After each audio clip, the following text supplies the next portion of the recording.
안녕하세요, 공포매니아입니다. 오늘은 인터넷 사이트 이야기입니다. 얘기 속으로 들어가 보겠습니다. 당시 저는 고등학교 3학년이었고 결코 인기 있는 아이가 아니었습니다. 제 친구들은 학교에서 4차원로 불리는 특이한 아이들이었고 평범함을 거부하는 소수의 사람들이었죠. 저에게 인터넷 한 사이트에 대해 알려준 것도 그들이었습니다. 아무도 감시하지 않는 곳, 익명이 보장되며 원하는 것은 무엇이든 할 수 있는 인터넷상의 공간 말입니다. 당연히 저는 흥미를 느꼈습니다. 제 친구들 대부분은 포르노 볼 때 그곳을 이용했지만 저는 조금 더 큰 것을 생각했습니다. 저는 이 사이트의 가장 어두운 곳에서 어떤 일이 벌어지는지 알고 싶었습니다. 친구들이 말하던 끔찍한 사이트나 누구든 죽여달라고 고용할 수 있는 암살자 이야기가 진짜인지 궁금했죠. 물론 제가 그것들을 직접 이용할 계획은 없었습니다. 성적인 것에는 별 관심이 없어서 변태적인 사이트는 흥미밖이었고 딱히 죽이고 싶은 사람도 없었으니까요. 저를 매료시킨 것은 그 모든 것의 신비로움이었습니다. 그런 사이트들에 들어가는 것은 극소수만이 본 세상의 이면을 엿보는 것과 같았고 완전히 새로운 경험처럼 느껴졌습니다.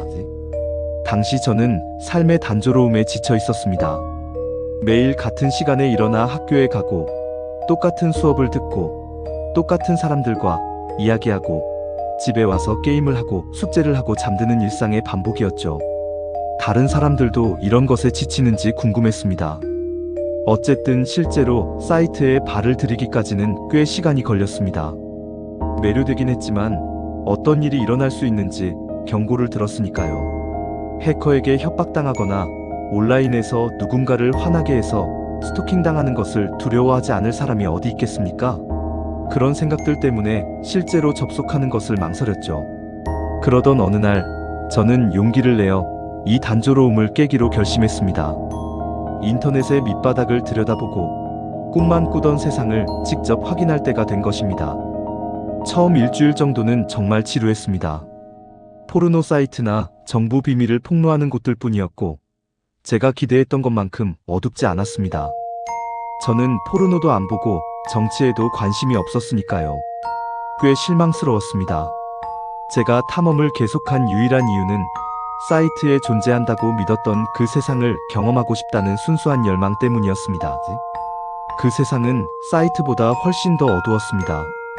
살인, 고문, 뒤틀린 사람들을 위한 변태적인 영상과 온갖 더러운 것들이 있는 세상이었죠. 그리고 마침내 저는 소원을 이루었습니다. 사이트에 대한 제 무관심이 극에 달했을 때 제가 찾던 것을 발견했습니다. 그 사이트에는 이름이 없었습니다. 처음에는 링크가 깨진 줄 알았습니다. 클릭하자마자 검은 화면만 나왔거든요. 하지만 나가려는 찰나 화면에 채팅창이 열렸습니다. 애드민이라는 이름을 쓰는 누군가가 채팅창에 이렇게 쳤습니다. 축하한다. 내 쌍에서 가장 최악인 곳을 찾아냈구나. 저는 겁을 먹기보다는 신기해하며 화면을 응시했습니다. 답장을 치는 데는 잠시 시간이 걸렸습니다. 멋진데? 그게 제가 한 말의 전부였습니다. 달리 무슨 말을 하겠습니까? 당신의 최고급 고문 영상을 보러 왔습니다 라고 할 수는 없잖아요. 잠시 후 관리자가 답했습니다. 하하, 들어오고 싶어? 저는 망설였습니다. 그동안 들었던 공포 이야기들이 머릿속을 스쳐 지나갔습니다. 하지만 이제 와서 겁쟁이처럼 물러나기엔 너무 늦었습니다. 이것이야말로 제가 오고 싶어 했던 곳이었으니까요. 설령 위험의 징후가 보이면 바로 꺼버리더라도 무엇이 있는지 확인해야 했습니다. 이 빌어먹을 단조로움을 깨야 했습니다. 알아야만 했습니다. 저는 멈추지 않고 서둘러 타이핑했습니다. 채팅창이 닫히고 저는 바로 영상이 나오는 곳으로 연결되었습니다. 옆에는 또 다른 채팅창이 있었죠. 그곳에는 이미 5명 정도의 사람들이 무언가를 간절히 기다리고 있었습니다. 영상은 흑백이었고 작은 방을 비추고 있었습니다. 안에는 나무 의자 하나뿐이었습니다. 약 5분 정도 기다리자 방문이 열렸습니다. 한 남자가 눈이 가려진 채 밀려 들어왔습니다. 속옷만 입은 알몸 상태였습니다. 그 뒤를 온통 검은 옷을 입고 마스크로 얼굴을 가린 여자가 따라 들어왔습니다. 순식간에 채팅창은 열광의 도가니가 되었습니다. 저는 눈앞에서 벌어질 일을 직감하고 자신을 지키기 위해 창을 닫아버릴 뻔했습니다. 하지만 다시 한번 스스로에게 말했습니다. 이것이 내가 원했던 것이라고. 고문 그 자체는 아닐지라도 세상의 가장 최악인 부분을 들여다보는 창을 원했던 것 아니냐고 말이죠. 여자는 주머니에서 칼을 꺼내 남자의 눈가리개를 잘라냈고 그를 의자에 밀어 넣었습니다. 남자는 잠시도 저항하지 않았습니다. 그의 눈이 보이자 이유를 알 수 있었습니다. 약에 취한 것처럼 보였습니다. 저항은 불가능해 보였죠. 저는 옆을 힐끗 보며 인상을 찌푸렸습니다. 이건 정말 미친 짓이었습니다. 도덕심은 경찰에 전화하거나 최소한 창을 닫으라고 외치고 있었습니다. 하지만 저는 억지로 계속 지켜봤습니다. 여자는 카메라를 향해 남자의 목에 칼을 겨눴습니다. 채팅창에 한 사람이 쳤습니다. 손가락 하나 잘라버려. 저는 주먹을 꽉 쥐고 숨을 들이켰습니다. 정말 이런 일이 일어나고 있는 건가? 이 남자가 훼손당하는 것을 소수의 사람들이 즐겁게 지켜보는 이 상황이 진짜인가? 구역질이 났습니다. 여자가 고개를 끄덕이며 남자의 힘없는 손을 잡고 조심스럽게 손가락 하나를 잘라내자 기분은 더 나빠졌습니다. 상처에서 피가 솟구쳤고 남자는 고통에 신음했지만 반격할 수 없었습니다. 거칠게 숨을 몰아쉬며 마우스 커서를 종료 버튼 위에 두었습니다. 여기서 당장 나가야겠다고 생각했습니다. 하지만 그러지 않았습니다. 여자는 채팅창의 제안이 성에 차지 않는다는 듯 무표정했습니다. 다른 사람이 남자의 팔을 그어버리라고 했고 그녀는 그대로 따랐습니다. 남자는 이제 피를 많이 흘리고 있었고 깊은 고통에 빠져 있었습니다. 하지만 이 사람들은 정말 미쳤습니다. 그들은 채팅창에서 그녀를 응원하며 새롭고 고통스러운 고문 방법을 제안하고 있었습니다. 결국 저는 거친 숨을 멈췄습니다. 메스꺼움도 사라졌습니다. 오히려 그것에 빠져들기 시작했습니다. 마지막에 남자는 피투성이가 된 채 바닥에 쓰러져 헐떡이고 있었습니다. 저는 그 모습을 30초 정도 지켜봤습니다. 채팅창의 사람들은 조금씩 잦아들기 시작했습니다. 충분한 고통을 가했고 즐길 만큼 즐긴 것 같았습니다. 상황이 마무리되는 분위기였습니다. 참 우습죠? 제가 막 몰입하려 할 때 끝나버리다니요. 저는 미소를 지었습니다.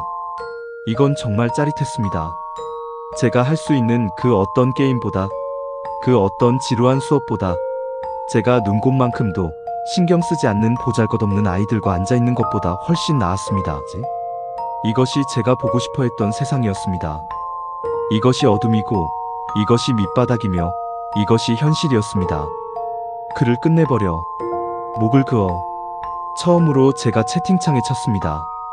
여자는 마지막으로 고개를 끄덕이더니 남자를 일으켜 세우고는 칼날로 그의 목을 천천히 그었습니다. 더 많은 피가 뿜어져 나왔습니다. 작업이 끝나자 그녀는 남자를 놓았고 그는 힘없이 바닥으로 떨어졌습니다.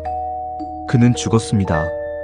채팅창의 사람들은 고문한 여자를 칭찬하며 즐거운 시간이었다고 떠들기 시작했고 다음 상영 날짜를 정하기 시작했습니다. 화면 속 여자는 시신을 남겨둔 채 방을 나갔습니다. 물론 저는 다음 상영 날짜를 서둘러 적어두었습니다. 이것은 이제 제 삶의 일부가 될 것입니다. 저는 더 큰 무언가의 일부가 될 것입니다. 저는 이 사람들의 죽음을 명령할 것입니다. 이 얼마나 짜릿한 흥분입니까? 네, 저는 여전히 이 사이트를 사랑합니다. 저는 이제 대학생이고 사이트에 더 깊이 빠져 있습니다. 사람들이 존재한다는 사실만 알아도 기겁할 만한 것들을 보았습니다. 저는 인간에게 알려진 모든 역겨운 사이트를 뒤지고 다닙니다. 마침내 삶의 단조로움을 깨부순 것이죠. 영감을 주지 않나요? 한 고등학생이 삶의 지루함과 공허함에 맞서 진정한 열정을 발견하며 저항한다는 이야기가 말이죠. 저는 이 사이트를 사랑합니다. 친구들과 미친 듯이 놀아본 적 있나요? 너무 미친 듯이 놀아서 그 후 몇 주 동안 일상이 지루하게 느껴질 정도로요? 그런 시간들이 최고죠. 저는 그런 순간들을 위해 살았습니다. 견딜 수 없는 건 그 사이의 공백이었습니다. 친구들이 떠날 때마다 저는 불안감에 휩싸였습니다. 왜냐하면 다시 단조로운 삶으로 돌아가야 했으니까요. 좋아하지도 않는 직장에서 일하고 관심도 없는 사람들을 상대하며 원치 않는 삶을 살아야 했죠. 제 삶이 얼마나 끔찍했는지 계속 말할 수도 있습니다. 나를 버리고 떠난 어머니나 기분에 따라 나를 때리던 아버지에 대해 몇 시간이고 말할 수 있죠. 저를 괴짜라고 거부했던 학교 아이들에 대해서도 며칠 동안 떠들 수 있습니다. 하지만 이 이야기는 그런 것에 대한 게 아닙니다. 하지만 몇 가지만 먼저 말씀드리죠. 우선 저는 초등학교 선생님들이 말하길 지적으로 재능 있는 아이였습니다. 성적에 따르면 저는 전국 상위 1%였죠. 하지만 그런 재능에도 불구하고 학교는 정말 고통스러웠습니다. 수업에 거의 나가지 않았기 때문에 매년 간신히 낙제를 면하는 수준이었죠. 왜 그래야 했을까요? 저를 쓰레기 취급하는 반에 가서 유인원도 이해할 수 있는 내용을 공부할지, 아니면 이 지구상에서 유일하게 저를 있는 그대로 받아주는 친구들과 어울릴지 선택해야 한다면요. 지금도 선생님의 목소리가 들리는 것 같네요.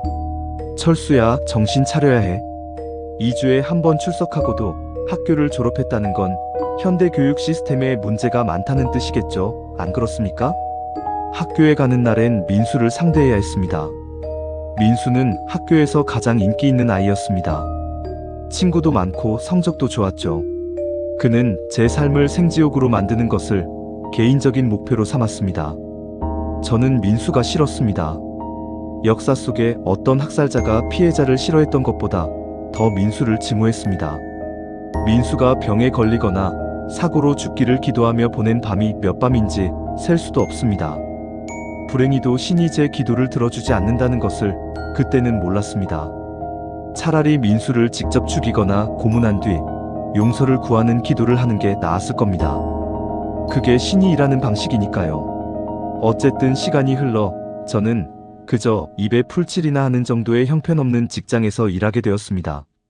주변에 저를 아껴주는 사람은 아무도 없었습니다. 친구들이 없었다면 전 이 세상에 완전히 혼자였을 겁니다. 우리는 꽤 멀리 떨어져 살았지만 매달 마지막 주말에는 다 같이 모여 미친 듯이 놀았습니다. 경기도 변두리나 서울 강남 어디든 누볐죠. 수년 동안 사고도 많이 쳤지만 다행히 한 번도 걸린 적은 없었습니다. 제 인생에서 가장 즐거웠던 기억은 어느 일요일 아침에 했던 우체통 야구였습니다. 이름 그대로입니다. 어느 심술궂은 노인의 집 앞을 지나가고 있었는데 마침 노인이 신문을 가지러 나오고 있었죠. 우리는 차를 타고 지나가며 그의 우체통을 박살냈습니다. 제가 튼튼한 금속 배트로 쳤죠. 우체통은 산산조각이 났고 노인이 깜짝 놀라 커피를 떨어뜨리는 모습을 보며 우리는 배꼽을 잡고 웃었습니다. 그것이 제 친구들과 만든 가장 소중한 기억입니다. 하지만 혼자가 되면 다시 저와 제 생각들 뿐이었습니다. 저를 괴롭히는 생각들 말이죠. 자주 생각나는 사람이 한 명 있었습니다. 전 여자친구 지수였습니다. 지수는 제 인생의 유일한 여자친구였고 진심으로 그녀를 사랑했습니다. 온 마음을 다해 사랑했습니다. 어느 여름밤 차보니 뒤에 그녀와 누워 하늘을 바라보던 때가 기억납니다. 그녀의 목소리도 들리네요. 사랑해, 철수야. 그 순간을 박제해서 영원히 살 수 있다면 얼마나 좋을까요? 친구들과 있는 것보다 그녀와 있는 시간이 더 좋았습니다. 정말 진심입니다. 그런데 어느 날 그녀가 그냥 사라졌습니다. 쪽지도 작별 인사도 없이요. 한순간 제 영혼의 빛이었고 존재의 이유였던 그녀가 다음 순간 어디에도 없었습니다. 제 삶에서 영원히 사라진 거죠. 2년 전 일인데 지금 생각해도 가슴이 저립니다. 그녀를 찾는데 정말 많은 시간을 보냈지만 여전히 이유를 모르겠습니다. 제가 무언가 잘못해서 떠난 걸까요? 저는 우리 관계가 완벽하다고 생각했기에 충격이 더 컸습니다. 지수는 제가 유일하게 진심을 다한 여자였고 제가 사랑할 유일한 여자라고 믿기 시작했습니다. 이것은 저를 깊은 우울증으로 몰아넣었고 평소보다 술을 더 많이 마시게 되었습니다.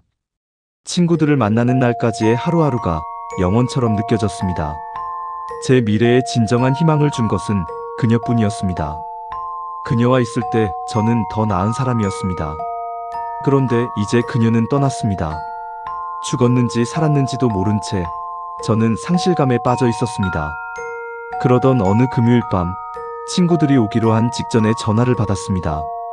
거의 오지 말라고 할 뻔했지만 친구는 혼자 집에 앉아 전 여친 때문에 우는 건 바보 같은 짓이라며 저를 설득했습니다.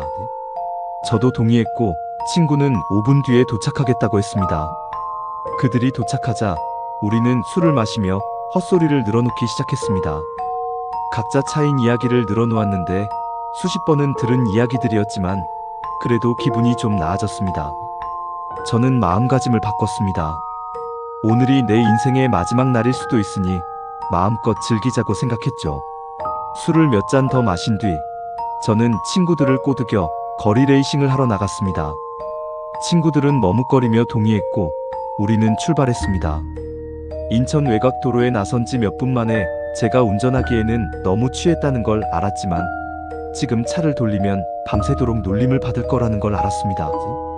저는 한 번만 이기고 무패의 왕으로 은퇴하겠다며 큰 소리를 쳤습니다. 신호등에서 만난 낯선 사람들에게 몇 번 도전을 걸었지만 아무도 응하지 않았습니다.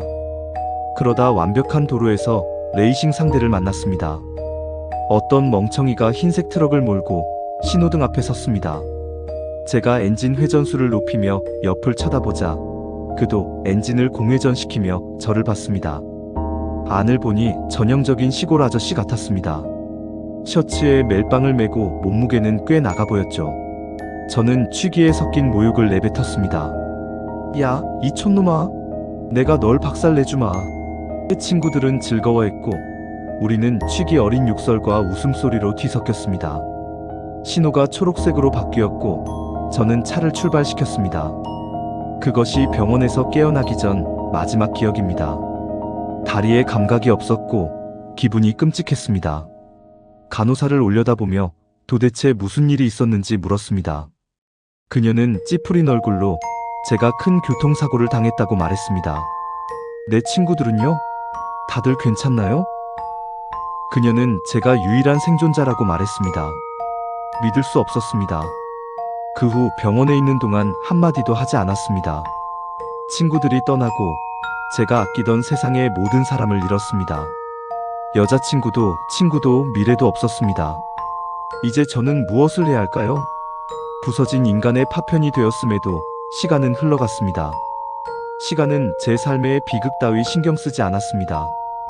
사고에서 몸을 회복한 뒤 저는 다시는 걸을 수 없다는 통보를 받았습니다. 겉으로는 끔찍해 보였지만 곧 제가 장애인 보상금을 받을 수 있다는 사실을 깨달았습니다. 직장에 다닐 때보다 더 많은 돈을 벌게 되었고 아무 일도 하지 않아도 됐습니다. 처음 몇 달은 술을 마시며 보냈습니다. 눈을 뜨는 순간부터 다시 잠들 때까지 그게 전부였습니다.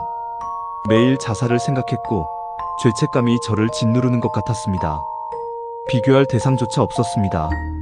유명한 범죄 드라마의 주인공이 누군가를 죽이고 정신을 잃었을 때와 비슷할까요? 하지만 이건 현실이었습니다. 제 친구들의 죽음에 대한 책임은 저에게 있었습니다. 게다가 여자친구는 어느 날 갑자기 저를 떠났고요. 그렇게 한참을 보낸 뒤 저는 완전히 무감각해지기 시작했습니다. 무언가를 해야 할 이유 자체가 없는 것 같았습니다. 몇 달이 더 지나고 사고의 충격에서 조금씩 회복되기 시작했습니다. 여전히 악몽을 꾸긴 했지만 그게 유일한 생각은 아니었습니다. 그 무렵 저는 점점 더 지루함을 느끼기 시작했습니다. 제 정신을 유지하는데 친구들에게 얼마나 의존했는지 몰랐습니다. 그들이 없으니 정말 아무런 재미가 없었습니다. 어느 날 노트북을 하나 샀습니다. 노트북을 쓴 지 오래되었고 인터넷을 다시 연결하는 것도 번거로웠지만 다시 시작하니 꽤 재미있었습니다. 거의 정상으로 돌아온 기분이었습니다. 저는 결국 대부분의 시간을 그 사이트에서 보내게 되었습니다. 어느 날 밤 공포 영상을 하나 발견했습니다. 제목은 나는 그 사이트 때문에 가족을 잃었다였습니다. 이야기는 정말 흥미로웠고 진짜인지 궁금했습니다. 하지만 그 영상 덕분에 사이트에 진심으로 관심이 생겼습니다. 밤새도록 사이트 괴담을 들었고 다음날 아침 직접 토르 브라우저를 다운로드해서 탐험해볼까 하는 생각이 들었습니다. 짜릿함을 쫓던 옛날 버릇이 도진 것이죠. 제겐 기분 전환이 절실했습니다. 10분 만에 노트북에 토르를 설치했습니다. 브라우저를 열 때 심장이 두근거렸습니다. 내가 스토킹당해 죽을까? 공포 이야기에서 듣던 미친 일들을 보게 될까?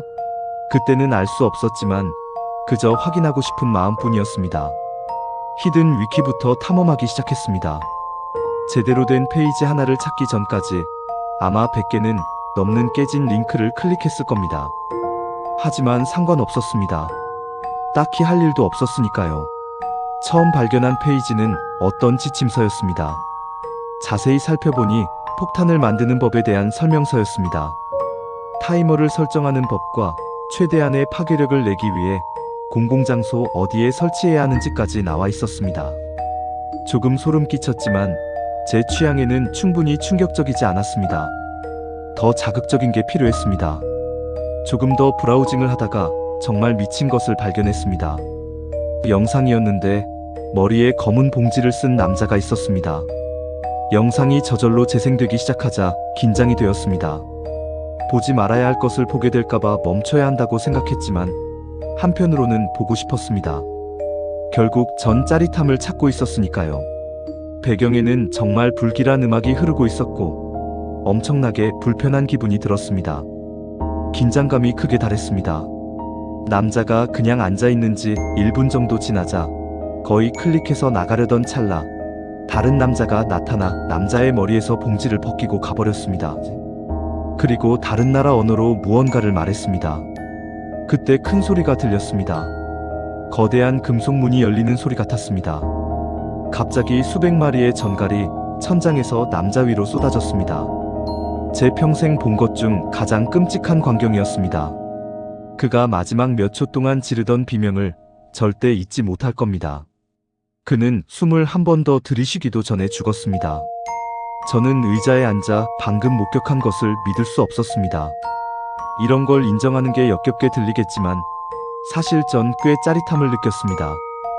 이마에는 식은땀이 맺혔고 아주 오랜만에 살아있다는 기분이 들었습니다.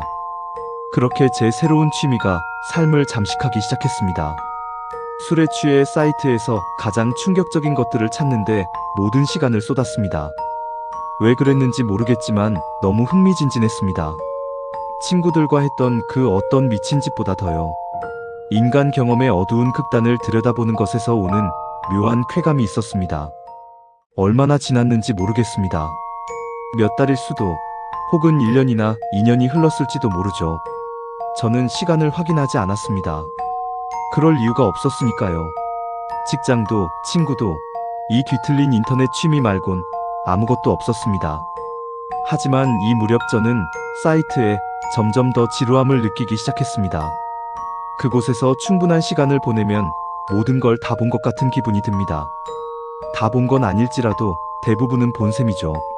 하지만 이 브라우징 말고 다른 걸 하려고 할 때마다 아무것도 하지 않고 혼자 보냈던 그 지독한 시간들이 떠올랐습니다. 다시 돌아가고 싶지 않았습니다. 사이트에서 고문 영상을 보는 게 훨씬 나았습니다. 그러던 어느 날 밤 평소처럼 딥사이트를 돌아다니는데 이상한 일이 생겼습니다. 화면에 검은 채팅창이 나타난 겁니다. 뭔지 감이 안 왔습니다. 그저 현실 너머의 일 같았죠. 사이트에 관한 온갖 공포 이야기들이 떠올랐습니다. 이게 내 딥웹 경험 아니면 내 인생의 끝이 될까? 채팅창에 빨간색 글씨가 나타났습니다. 대화 가능해? 소름이 돋았고 겁이 났습니다. 예상치 못했기 때문이기도 하고 이런 식으로 시작되는 수많은 괴담을 들었기 때문이기도 하죠. 그래. 제가 답했습니다. 지금 지수가 정말 그립겠지, 안 그래? 그 낯선 이가 답했습니다. 저는 당황했습니다. 도대체 지수에 대해 어떻게 아는 걸까요? 인터넷 어디에도 그녀에 대해 언급한 적이 없었습니다. 심장이 뛰기 시작했습니다. 처음 딥웹을 시작했을 때의 설렘이 아니라 공포 때문이었습니다. 노트북을 꺼버릴까 생각했지만 이자가 지수를 안다면 분명 오랫동안 저를 스토킹했을 거라는 생각이 들었습니다. 최소한 그가 무슨 말을 하는지 들어보는 게 낫겠다고 판단했습니다. 그래, 그리워. 그녀에 대해 어떻게 알지? 넌 누구야? 그는 딱 두 단어로 대답했지만 그것은 제 정신 상태를 심각하게 의심하게 만들었습니다. 악마. 무슨 생각을 해야 할지 몰랐습니다. 이자는 지수를 알 뿐만 아니라 자기가 악마라고 주장했습니다. 한동안 충격에 휩싸여 앉아 있었습니다. 인생의 절반 동안 저를 스토킹한 디베페커라는 설명보다는 차라리 그게 더 믿음직스러웠습니다. 바보 같겠지만 저는 그를 믿었습니다. 그리고 그가 음성통화를 걸어왔을 때 제 의심은 확신으로 바뀌었습니다. 안녕, 철수야. 내가 이런 식으로 연락하는 게 이상하겠지만 너에게 꼭 알려줘야 할 사실이 있어.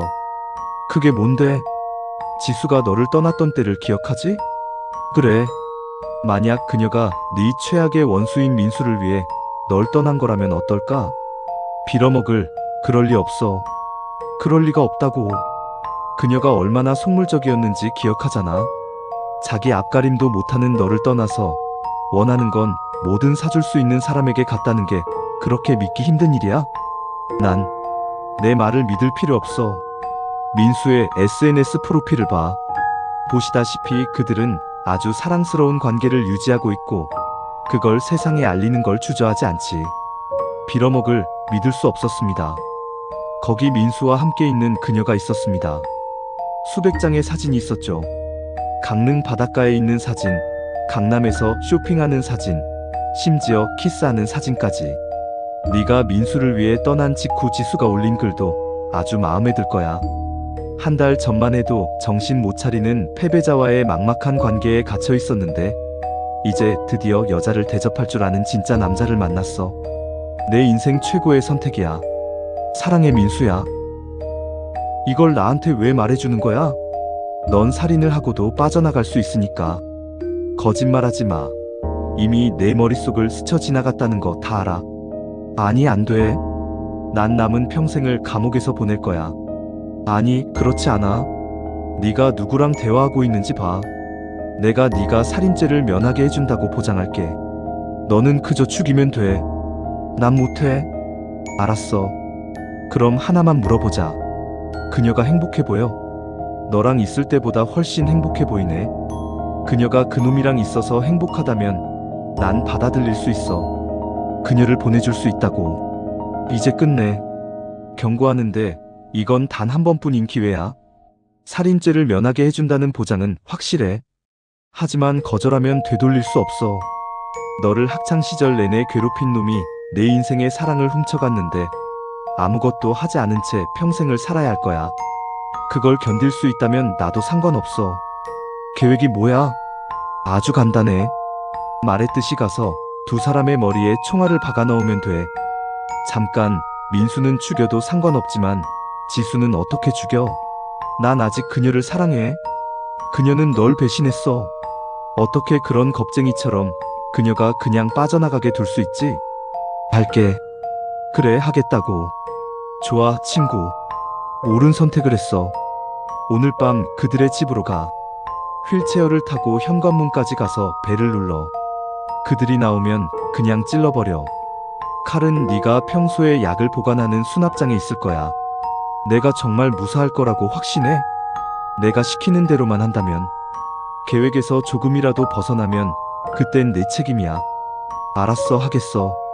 그리고 악마는 나타났을 때처럼 순식간에 사라졌습니다. 이 모든 상황이 편치 않았지만 다른 선택지가 없었습니다. 내 친구들이 죽은 건 그녀 때문이었습니다. 그녀 때문에 친구들이 다 죽은 거라고요. 그녀는 대가를 치러야 했습니다. 그리고 민수. 그 자식을 죽이는 건 정말 즐거울 것 같았습니다. 그곳으로 가는 동안 심장이 터질 듯이 뛰었습니다. 그들이 죽는 걸 보는 것보다 더 간절히 원하는 건 없었습니다. 도착했을 때 순간적으로 후회가 밀려왔지만 계속 나아갔습니다. 천천히 휠체어를 밀어 현관 앞으로 가서 벨을 눌렀습니다. 심장이 가슴속에서 북처럼 울려댔습니다. 정말 할 수 있을까? 그냥 도망칠까 생각하던 찰나 두 사람이 함께 문을 열었습니다. 그들은 몇 년 만에 저를 보고 정말 놀란 기색이었습니다. 저는 천천히 칼을 들어 민수를 똑바로 응시했습니다.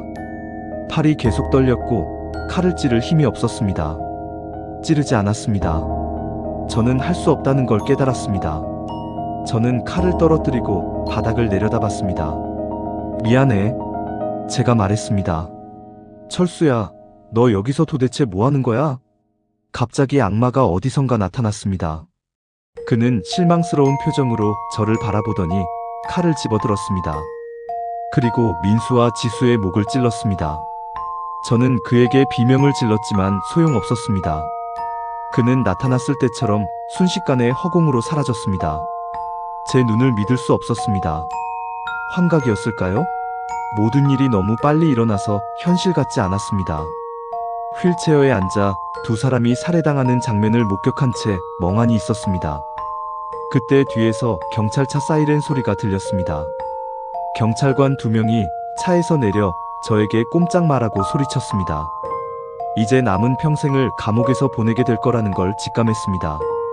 그러니 저처럼 악마와 타협하고 만약 악마를 직접 마주하게 된다면 무슨 일이 있어도 그의 제안을 받아들이지 마세요. 여기까지 이야기를 마치겠습니다.